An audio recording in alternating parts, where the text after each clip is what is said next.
It is time to bring in Tim Luke and Greg Strom, the appraisal guys, the frick and frack of Nick and Knack. Good morning down south there to my friends in Florida. Good morning. At least you're still running. Greg, I think your microphone's a little too loud because we're getting some feedback. But, How's that? Is that better? All right, that's a little bit better. And Tim, you there? I am here. Yes. So tell me, who made? Go on. Nope, you go ahead. All right, who made millions of dollars this week? Who made millions of dollars in the auction? Well, I don't know if anybody made millions, but there's some stuff, really cool stuff that's coming up again July 17th at Julian's. And the sale is Hollywood stuff and also space. I think, Tim, you're going to talk about that too. Yeah. There is an original space suit from 2001, The Space Odyssey, and that is coming up, and that's from of course, the Stanley Kubrick film, 1968 film, and it has an estimate of $200,000 to $300,000. And what makes this unique is that most of the Kubrick props, costumes that were all destroyed after the production. So to have pieces that exist really are rare and unique. And one of the items that sold, and I think we talked about it, it sold last year, it was the axe from his film, that Jack Nicholson had in The Shining, and that sold for $212,000. Set a record for a horror movie prop. So this suit is expected to sell well. I thought you were going to say set a record for an axe. No. Well, probably a prop axe, I would imagine. Well, the other thing that's in this sale that's coming up, there are over 100 lots. And we say this every single time. When will the stuff stop coming from the Marilyn Monroe estate? There are over 107 lots of Marilyn memorabilia, two of which are really noteworthy. One of them is the famous great photo from the 7-Year Itch by Bruno Bernard, and it's estimated to sell for $50,000 to $70,000. So that's probably going to be the highlight of the 107 lots of Maryland stuff. Now, Tim, I'll have you turn down your speaker because I'm getting feedback from you for some reason. I don't know why.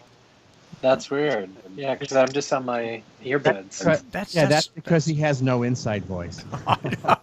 Now, I want to ask you a question. I see there's a Steve Martin guitar banjo that's up for auction at Julian's. Yes, that's coming up as well. The Steve Martin auction is, I'm thinking that's coming up. I want to say it might be this week. It's already up to $1,500. Yeah, it's online. Oh no, it's actually, the auction starts July the 18th, but they do have stuff online that's available right now for bidding. Yeah. And if you go to Julian's Live, Julian's Live, you can juliansauctions.com. You can view the auction. You can see the catalog. And there's a lot of fun stuff in there. So, I see that you actually had an auction there on properties from the life and career of Olivia Newton-John.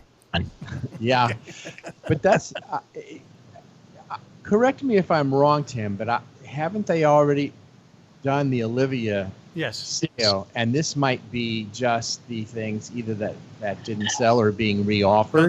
No, I think they're online. I think it's an online stuff. Okay. And it's probably just a mixture of different things.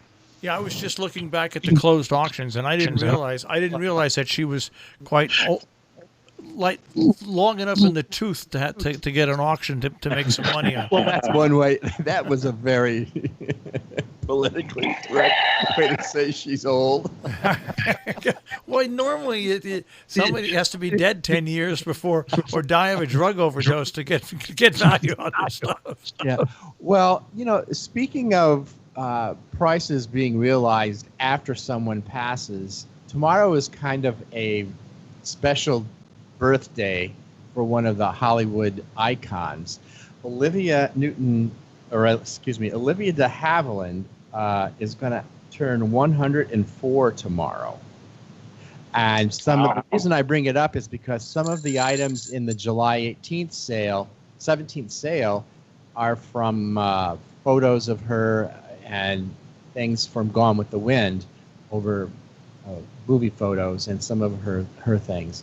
So 104, and she was nominated for 5 Academy Awards. She won 2, and both of those Academy Awards were won previously to the Academy's rule. I think it was after 1950. Yes. So if those would ever come up for auction, I think that because of her standing in the cinematic universe, they could probably be quite valuable. Possibly, but did she win an Academy Award after 1950? And if she signed after that, she did not. Then she did not. Then it would have applied to those as well. So she did not. The last one she won was, I think, 1948.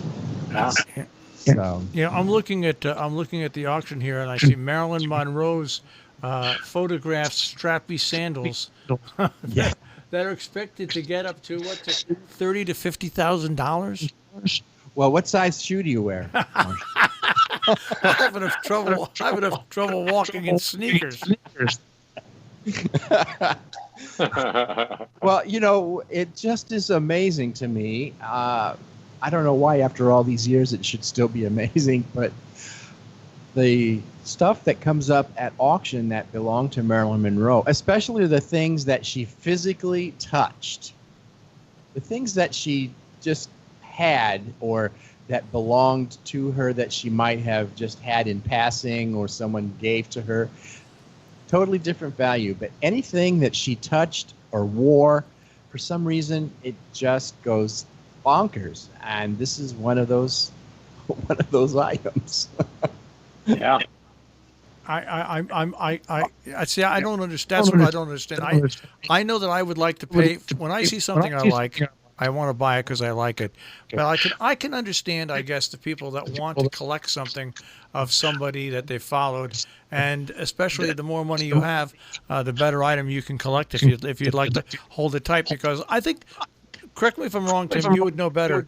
I think most people at these auctions, when they bid on things, it's also bringing with them a part of something they experienced one way or another through seeing it or being there. That's true. That's absolutely true. Sometimes people buy things because they might have, for example, a photograph, a group photograph with Monroe in it when she was overseas with Bob Hope. If you were one of the GIs that was in that group and you happened to see this photo that would come up for auction and you notice that you're actually in the photograph, of course you'd want it. So you're absolutely right. That does have a lot to do with what drives the price of a lot of this memorabilia. I see a picture of my father's that was sent to me by people during the war when he was over in China and he was performing with the major comedic stars and dancers and stuff, and they're on sale. That's my dad, okay, and our family gets none of the money, but they're on sale for $15, $25, $50, $75. Yeah. It's amazing, isn't it? I know Tim wrote 2 books. He's published 2 books on toys and collectibles, and when like 3 years after the books had sort of run their course, we've we discovered they were available for, what were they, Tim? Like $2 or something? So You're being generous. I think it was $1. so I mean, there's still, it's the old adage that we keep saying, value is a relative Well, term. you're right, because I've got a friend that I lived with when I lived in Kingston, New York. We lived in a house up in Glenford next to Maria Moldauer. We called it the home. We had a pool. We had everything. And he contacted me after like 30 years, and he had written a novel. So I went online and I saw it, and his novel paperback was on sale for like $32. So I called him back. So I said, "How much did the book cost? How much did your book cost originally?" He said, "Oh, I think it was out there in hardcover for $8." I said, "Well, it's on sale now at most size for $35." And I have a question about that. Did he actually change your name to protect the innocent? I wasn't in this one. It was a science fiction novel. He always claimed when we lived together that he was going to write a novel, and he did. And I just started reading it, and I'm surprised somebody didn't take it for a screenplay and make it into a science fiction movie, because it's really quite an intelligent book. But I just can't believe it, because like he gets none of that money. He gets none of that $35 or $32 or $28 when the book sells on eBay or something like that. He gets zero. Well, I think after a certain, I don't remember exactly the time period, but there was a time when the faucet got turned off for the people who were making money. And now I'm pretty sure if you write a book and all of these things are negotiated at the front end. So people now, I think they finally wised up after seeing their stuff being sold for a lot of money, and they're not realizing any of it. So I think that to some extent has been dealt with, but I'm sure it's still out there. I mean, anything that happened before a certain time period it's just up, like Tim's book. And I said that the only people that made money when I wrote a book was the publisher. The question I always had was, who's going to play you in the movie? That was that was my question. Well, but I guess that's why I like watching these auctions, whether they're car auctions or auctions on art, from true auction sites, because the person who puts it up for auction, 9 times out of 10, somehow at least the family or portion of the family gets money from that, and it doesn't go to a total stranger. Yeah. So the one last question that I have for you: do you have any sandals that you can put up for auction that might bring that much money? I have one pair of sandals that were specially made for me because of my arches, and I guess when I die, we can try putting up. I'll tell you, I'll bequeath them to you guys, and you guys can put them up for auction and see what you get. I don't have any underwear because I stopped wearing underwear 100 years ago, so I can't even offer anything like that.